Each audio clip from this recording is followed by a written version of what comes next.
My son looked me dead in the eyes at his own wedding reception and said, "You weren't supposed to be here." Not, "Mom, I'm surprised to see you." Not, "Mom, there's been a misunderstanding."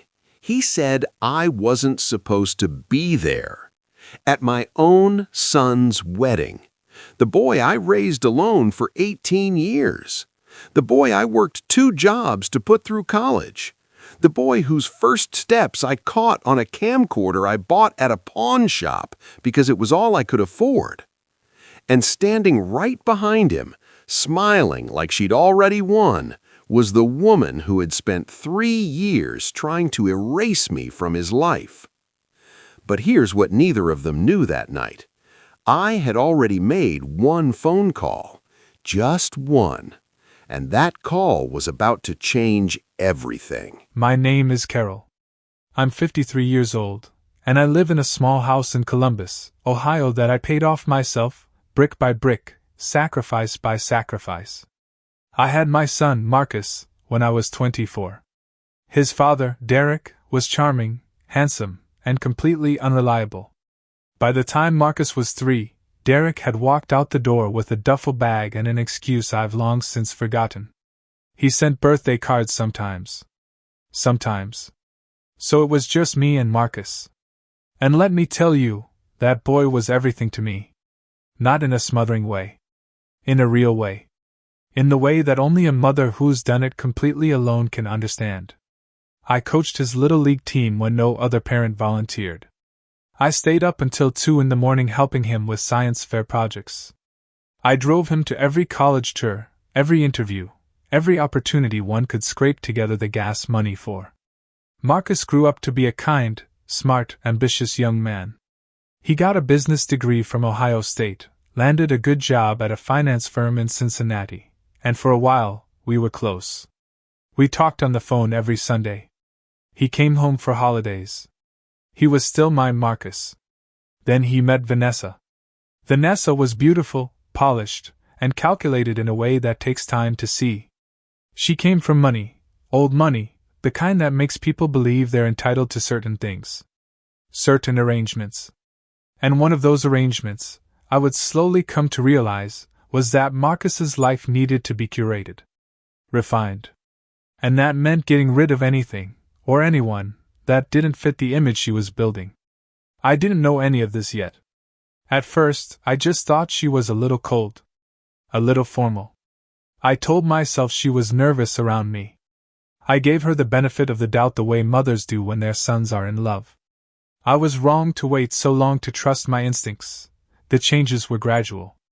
That's how it always works with people like Vanessa.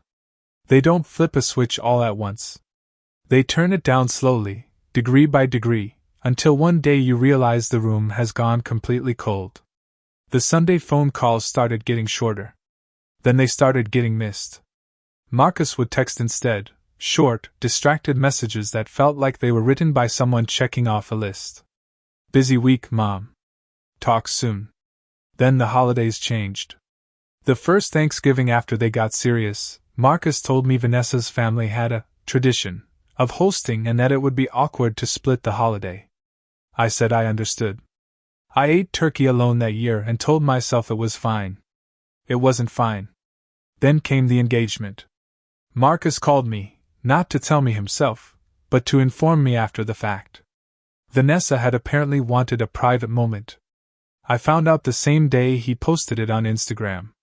I remember staring at my phone screen, at that photo of them laughing on some rooftop in Nashville, and feeling something shift inside me. Something quiet and heavy. I called to congratulate him. He was warm. He was happy.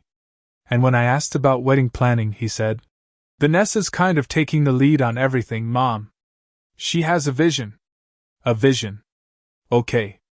I tried. I genuinely tried to be involved. I offered to help address invitations.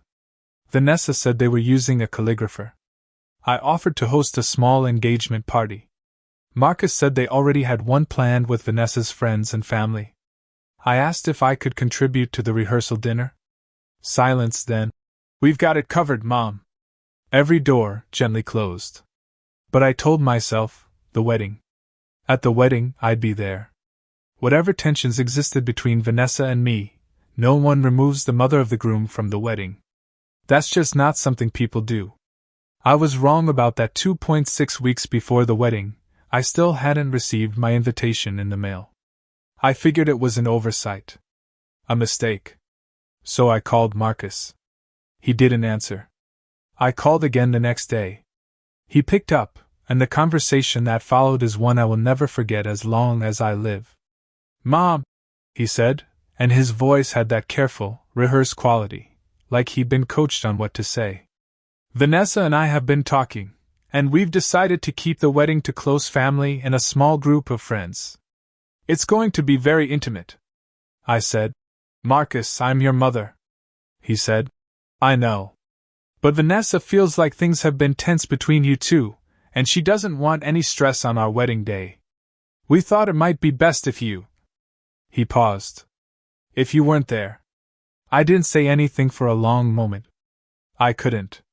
I was sitting at my kitchen table, the same kitchen table where I'd helped him with homework for 14 years, and I felt like the floor had dropped out from under me. "She doesn't want any stress," I finally repeated. "Mom, please don't make this harder than it has to be." "Don't make it harder." As if I was the one doing something to him. I hung up the phone. And I sat in that kitchen for a very long time. I won't try to dress up what the next few days felt like. It was grief. Pure grief.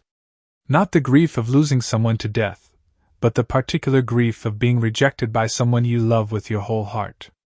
Of watching everything you sacrificed reduced to an inconvenience. An awkwardness to be managed and removed. I cried. I stopped eating well. I called my sister Linda in the middle of the night, and she stayed on the phone with me for 2 hours. But here's what I want you to understand. Underneath all that pain, something else was forming. Something quiet and determined. Because I am a woman who has survived being left by a man, raised a child alone on a nurse's aide salary, buried my mother without taking a day off work, and built a life from scratch. I do not stay down. 2 weeks before the wedding, my sister Linda, God bless that woman, sent me a text with a name and a phone number. The name was Robert Hutchins. Now, I need to explain who Robert is, because this is where the story shifts completely. Robert Hutchins was Marcus's mentor. Not just a work contact, a real mentor. When Marcus was a sophomore in college, he'd applied for a competitive summer internship at a financial consulting firm in Cleveland. He didn't get it. He was devastated. I didn't know what to do for him.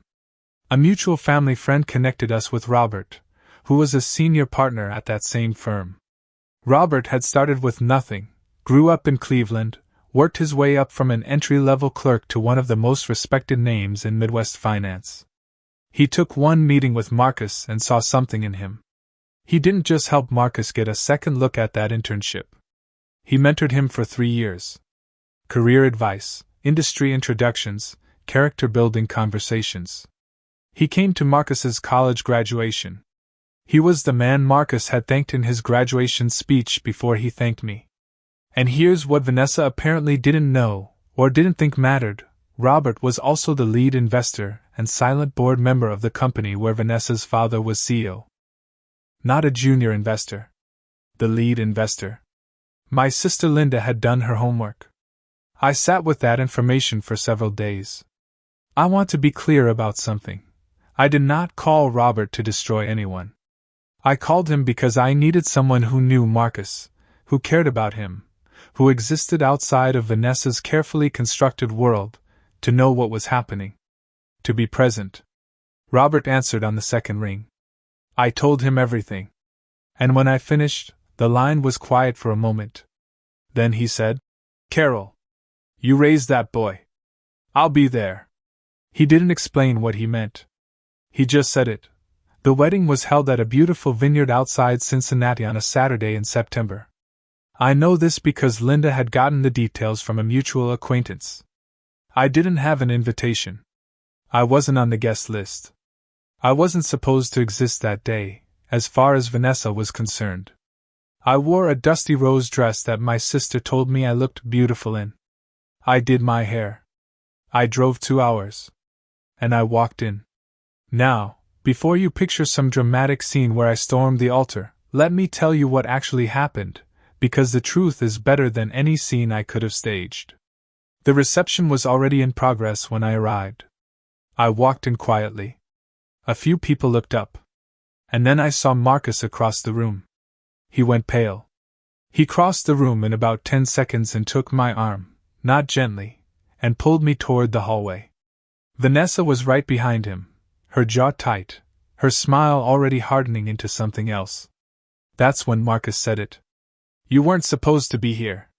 And I looked at him, really looked at him, and I said calmly, "I know. But I needed to see this with my own eyes." Vanessa stepped forward. She was composed and icy and in full performance mode. "Carol, I think it's best if you leave before you cause a scene." And before I could say a single word in response, I heard a voice behind me. "Actually, I think she should stay." We all turned. Robert Hutchins was standing at the edge of the hallway. 6'2", silver-haired, immaculate in a dark suit, with the quiet authority of a man who has never once needed to raise his voice to command a room. Vanessa's expression changed. It was subtle, but I saw it, that flicker of recognition, followed immediately by calculation. "Robert," she said, shifting her whole tone, "we didn't realize you were." "I was invited by the groom," Robert said simply. "Marcus reached out to me personally." He looked at Marcus. "Didn't you?" And here's where it gets interesting. Robert had, in the weeks before the wedding, quietly reached back out to Marcus directly. He hadn't told me this. He'd told Marcus that he'd heard things weren't right with his mother and that, as someone who cared about Marcus's character and his future, he wanted to have a conversation. Marcus, to his credit, had actually listened. Because Marcus, standing in that hallway between his wife and his mother and the most powerful man in his professional world, did something I didn't expect. He started to cry. Not big dramatic sobs. Just his eyes went red and his jaw tightened and he said, "Mom, I'm sorry." Vanessa's face turned to stone. "Marcus," she started. "No," he said. And it was the first time I'd heard him use that voice with her. "No. This isn't okay. What we did isn't okay." I won't pretend it was a perfect movie moment.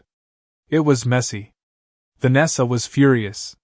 There were whispered arguments and uncomfortable guests, and a wedding coordinator hovering nervously nearby. But Robert walked me to a table, pulled out my chair, and sat beside me. And when Vanessa's father came over, presumably to smooth things over with his wife's most important investor, Robert greeted him warmly and introduced me as the most important woman in the room. I watched Vanessa's father's expression shift as he realized, slowly, that the woman his daughter had tried to erase was sitting at the head table next to the man who controlled his company's future. Sometimes karma doesn't roar. Sometimes it just quietly takes a seat. Marcus and I talked for a long time that night. After the speeches, after the cake, after Vanessa had retreated into a tight circle of her bridesmaids, and wouldn't look at either of us. He told me that Vanessa had convinced him, over time, that I was too emotional, too needy, too present. That having a close relationship with his mother made him look weak. That a successful man needed to project a certain image in his background, our small apartment and pawn shop camcorder background, wasn't part of it. He said he'd believed her. For a while. He said Robert's phone call had woken something up in him.